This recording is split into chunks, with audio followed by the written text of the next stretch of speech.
المشاهدون الكرام، السلام عليكم ورحمة الله تعالى وبركاته. نشرة الأخبار من الفضائية الإريترية، وفيها: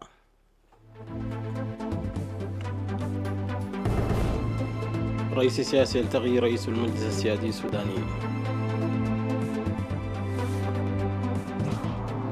الإريتريون في هولندا وكينيا يحيون يوم الشهداء. دعم المحتاجين في فرو ومصوع والدقيح.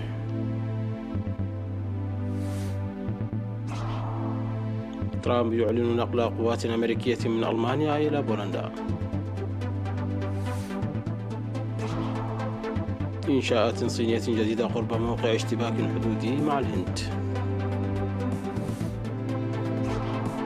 وسحابة كثيفة من صحراء غرب أفريقيا تلف هافانا وجزر الكاريبي.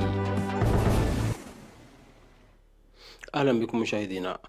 بحث الرئيس سياس أفورقي في العاصمة السودانية الخرطوم اليوم مع رئيس المجلس السيادي السوداني الفريق أول ركن عبد الفتاح البرهان بحث تطور العلاقات الثنائية والتعاون الإقليمي الذي تحقق بعد التغيير الذي شهده السودان والمنطقة.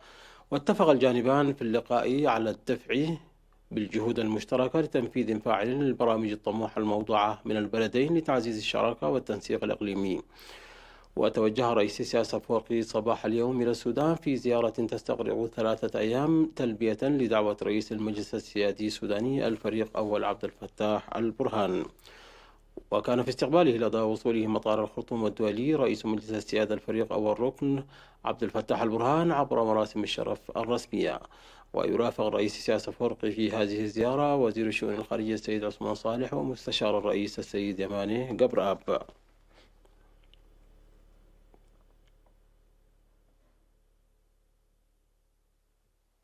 أحيا الإريتريون المقيمون في هولندا وكينيا 20 من يونيو يوم الشهداء. وتضمنت مناسبة إحياء يوم الشهداء التي جرت في 12 موقعا في هولندا إضاءة الشموع ورحلة على الأقدام وبرنامج جماعي لذكرى الشهداء، مؤكدين على الاستعداد لتنفيذ أمانة الشهداء. وقدم المشاركون 3912 يورو في أمستردام و240 يورو في دام و427 يورو في هارلم و1427 يورو في أمستلفين و550 يورو في أمير سفورت و910 يورو في لايدن و5130 في روتردام و1257 يورو في زولن وضواحيها لصندوق أمانة الشهداء. كما قرر مواطنون مهتمون كفالة 13 أسرة الشهيد. وأحيا الإريتريون في كينيا يوم الشهداء بطريقة آسرة وعبر مواقع التواصل الاجتماعي بإضاءة الشموع والتأكيد على الاستعداد لتدعيم الاستقلال بالتنمية. قدم الدعم المالي والعيني للمحتاجين الملازمين بيوتهم جراء وباء كورونا في فرو ومصوع والدقيح. وقدمت الجمعية الوطنية لمعاقي الحرب فرع إقليم شمال البحر الأحمر الدعم المالي والعيني ل12 من أعضائها في مديرية فرو. وقدم بعض تجار البلدة المواد الاستهلاكية للأسر المحتاجة. في غضون ذلك عافت أسرة المرحومان الحاج محمد عبد الرحيم إيمان والحاج نقاش بشير إيجار 3 أشهر في مصوع، والسيد عقبازكي قبرهيوت من مصوع إيجار شهرين. وأعفت أسرة شامبل قايم مسجون إيجار شهرين في عدقيح. ذكرت مديرة عيادة أماتري الممرضة سنايت حروي أن خدمات الحوامل زادت بنسبة حوالي 18% مقارنة بالنصف الأول لعام 2019 في عيادة أماتري لرعاية الأمومة والطفولة. وقالت أن العيادة تنشط أساسا في رعاية الحوامل والأطفال، وقد أسهمت أنشطة التوعية المستمرة بدور كبير في خفض وفيات الأمهات والأطفال. وأشارت إلى النتائج المرضية التي تحققت في مكافحة الأمراض الناجمة عن التلوث وإدخال دورات المياه بالتوسع وتوزيع الناموسيات لجميع الحوامل لمكافحة الملاريا. وتقدم عيادة أماتري خدمات رعاية الأمومة والطفولة والخدمات الصحية والجراحة والتوعية الصحية وتطعيم المرأة الحامل. وتخدم العيادة الحوامل والأمهات من إمبيرمي وأمكلو وحطملو وزوكالي وحرقيقو ووقيرو، وكذلك القادمات من قلعلو وطيعو وفرو.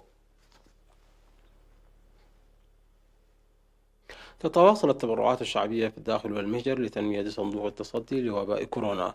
وأفاد تقرير وزارة الصحة بأن عمال شركة عنبر باب تبرعوا بمبلغ 354,757 نقفة، وعمال مؤسسة أروتا للحديد 17,758 نقفة، وجمعية عمال مؤسسة أروتا للحديد 5,000 نقفة، وعمال إدارة مديرية صنعاء 9,078 ناقفة، وعمال السفارة الألمانية 16,000 ناقفة، وبيلاروبا مدينة كرن 3,186 ناقفة، ودكاكين المواد الاستهلاكية في كرن في الضاحية السادسة 1,786 ناقفة، والجمعية التعاونية لمربي الأبقار في صنعاء 3,000 ناقفة، وتبرعت ضاحية عد أري 10,000 ناقفة، وضاحية الشبق 10,000 ناقفة، وضاحية بقو 12,000 ناقفة، وعد باكاي 4,000 ناقفة، وإهدامر 2,500 ناقفة، وقلاس 5,000 ناقفة، وفانا 5,360 ناقفة، وعد عمر 10,000 ناقفة، وسلع دارو وعد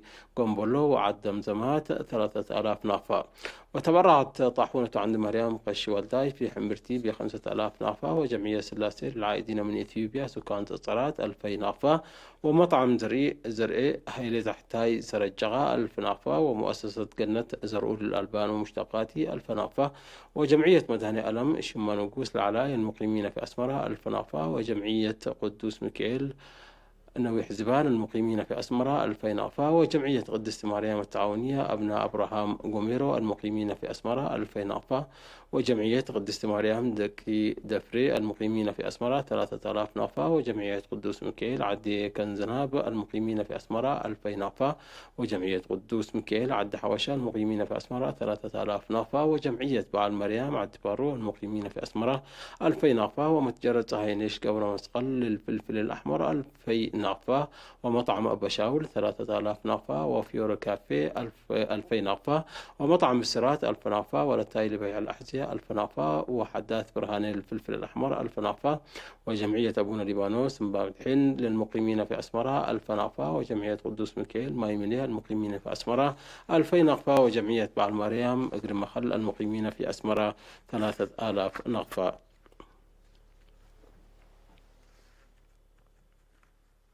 مشاهدينا نشرتنا تتواصل من الفضائية الإيرترية، ولكن بعد فاصل قصير فابقوا معنا.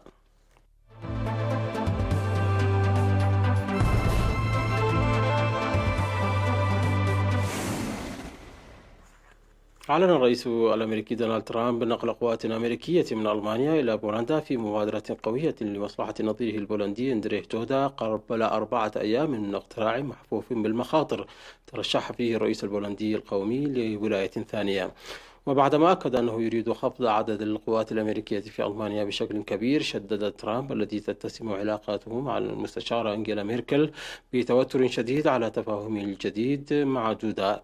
وقال الرئيس الأمريكي في مؤتمر صحفي مشترك مع نظيره البولندي في البيت الأبيض أنه سيخفض عدد القوات الأمريكية في ألمانيا، بعضها سيعود إلى الولايات المتحدة والبعض الآخر سيذهب إلى أماكن أخرى، لكنه لم يوضح عدد الجنود الذين سيشملهم هذا التغيير ولا برنامجا زمنيا لذلك.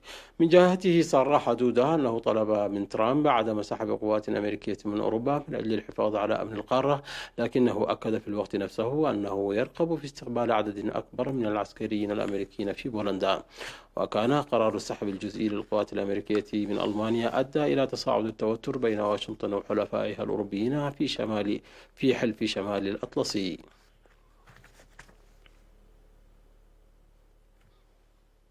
أظهرت صور جديدة التقطتها الأقمار الصناعية أن الصين أضافت على ما يبدو منشآت جديدة قرب موقع اشتباك حدودي مع الهند سقط فيه قتلى في غرب جبال الهيمالايا، فيما يزيد المخاوف من حدوث مزيد من التوتر بين الجارتين المسلحتين بأسلحة نووية. واتفق قادة عسكريون من الهند والصين قبل أيام على إنهاء مواجهة دامت أسابيع عند عدة مواقع على طول الحدود المتنازع عليها بعد الاشتباك الذي دار في 15 من يونيو بوادي جالوان وقتل فيه 20 جنديا هنديا. وتسلط صور الأقمار الصناعية التي تظهر نشاطا إنشائيا جديدا خلال الأسبوع الذي أعقب الشجار اليدوي الضوء على التحدي الذي يواجه فض الاشتباك واحتمال انهيار الاتفاق بسبب تعارض مطالب الطرفين بالسيادة على الأراضي. وتظهر الصور التي التقطتها شركة ماكسار تكنولوجيز الأمريكية لتكنولوجيا الفضاء هياكل صينية ممتدة على منحدر يطل على نهر جالوان. وتقول الهند أن المنطقة التي بنيت عليها المنشآت تقع على جانبها من حدود خط السيطرة الفعلية غير المرسمة بدقة بين البلدين.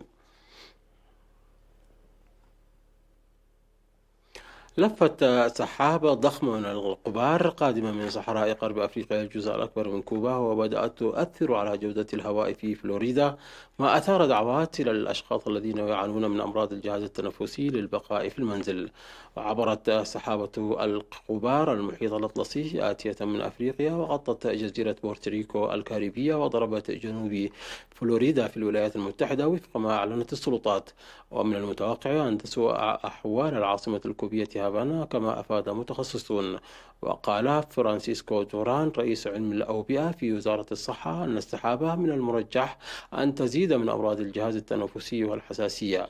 وحذر خبراء الإرصاد الجوي في جزر غوادلوب ومارتينيك في منطقة البحر الكاريبي السكان من أن المنطقة تواجه أسوأ سحابة ضبابية منذ عقد على الأقل، وينتقل قبار الصحراء مدفوعا برياح قوية عبر المحيط الأطلسي من غرب أفريقيا خلال فصل الربيع في الجزء الشمالي من الكرة الأرضية.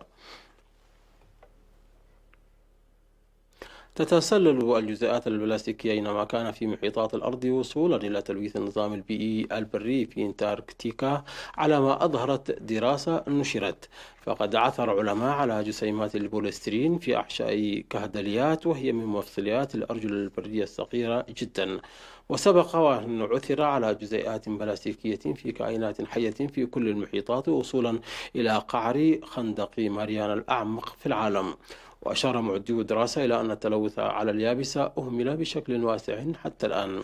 وحذرت الدراسة من أن البلاستيك دخل إلى سلسلة غذائية برية هي من الأبعد في العالم، ما يشكل عامل ضغط جديد محتمل على الأنظمة البيئية القطبية التي تواجه أيضا التغير المناخي وارتفاع وتيرة النشاطات البشرية.